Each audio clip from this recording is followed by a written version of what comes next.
Hello everyone, welcome back to another episode of YYA Talk to Sing Song Share and Tell. So I'm Kenneth and this is Jason, and today we'll be talking about buy new launch condo. Confirm make money, true or not true? So Jason, could you explain to everyone what is a new launch condo? So buying a new launch condo is essentially buying an uncompleted property. So it's still in construction and it can take up to like 3 to 4 years before you can essentially move in. So the main selling point of why people buy new launch condo is this belief that you're buying in early and therefore there's a huge potential for you to earn money from this purchase itself. And Kenneth, in your years of experience, have you heard of like crazy earnings when you're buying a new launch condo? Actually, yes, I have. We're comparing 3-bedders now, giving example of 3-bedders. So recently, this year, Sterling Residences, which is at Queenstown, TOP, and one of the owners actually made 565k. And I also have one of my owners who recently sold their High Park Residences in Fernvale, also cash out with a profit of 400k. And to give you one last example, there is another one at Florence Residences, Hougang, Kovan area, where the project the owner bought during launch haven't even TOP, so it's like a sub sale. Even before the owners collect key, they sold it away at a 300k profit. Amazing, oh! I also want to make these kind of profits. Well, before we move into like the key question for today, maybe we can share a bit about like why is there this perception that buying new launch condo can make the most money. I think first of all, it's about that pricing strategy that the developers can adopt. At the start, they usually have something that's called like early bird discount. And later on, when their inventory gets lower, things get sold out, they're a bit more confident, they'll just slowly subsequently increase the price. And therefore, like those who bought in early can be assured that, later on those who buy in is buying at a higher price than what I bought in. This is one of the driving factors for why new launch condos can earn money. Right. Also, there are also first mover advantage where buyer buy directly from developers. So everyone purchase price is around the same, so they don't have to deal with owner's emotional pricing. Exactly. And I think another point that we can mention is also this progressive payment method, where if you're buying a new launch condo, you don't have to make the same initial investment as compared to when you're buying a resale condo. So let's get to today's key topic. Do new launches really always appreciate in value? Yeah, that's the main question, right? Right. Unfortunately, from what we've seen, it's not always the case. It's not so simple one. Yeah, there has been cases in which when owners bought new launches, eventually they lost money. So what we did is we looked into the data, some case studies to illustrate this case. So for example, are you familiar with OUE Twin Peak? Yes, I heard. Yeah, it's in the prestigious Orchard area, just a few minutes from Orchard Road itself. But for the owners, they bought in at 2010. A couple of years later, when they sold off in 2016, for example, the property declined by about 12% in value already. Yeah.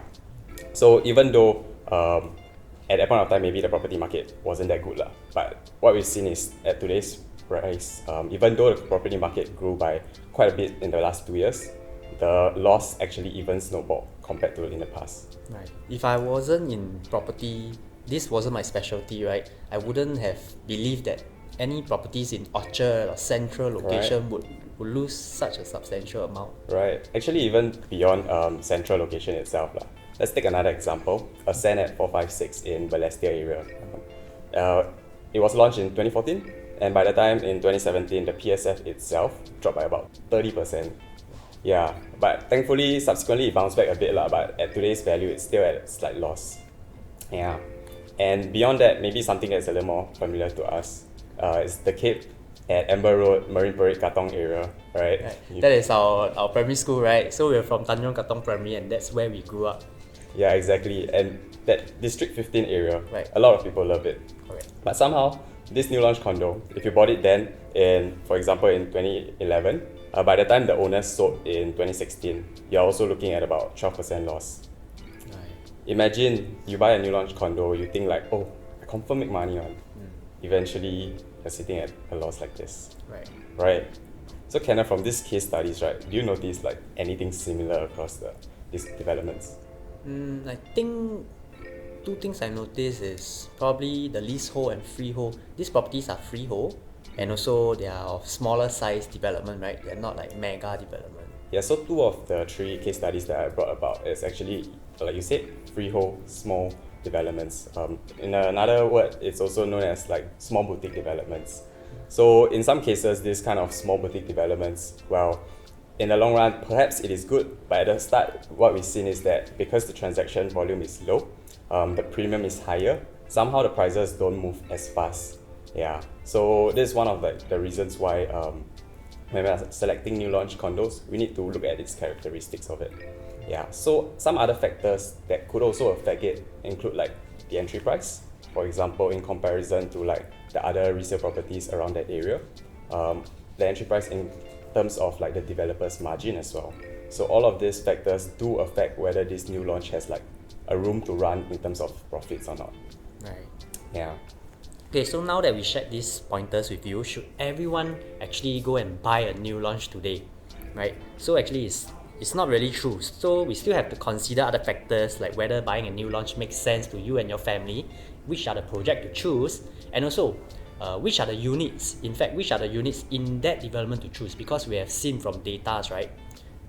Within the same development, different floors and different facing based on their entry price, owners actually make a huge difference from maybe a higher floor unit. Maybe probably the figure could go up to 6 figures as well.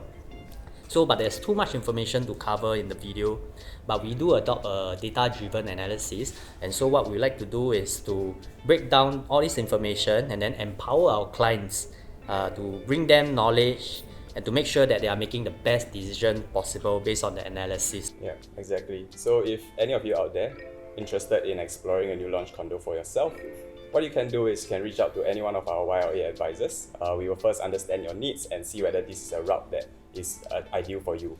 So I hope you learned something new in today's video, and if you find this useful, do follow us, like our video as well, and subscribe so that you can get like an update on our subsequent videos. Once again, my name is Jason, this is Kenneth, thank you. See you, bye bye.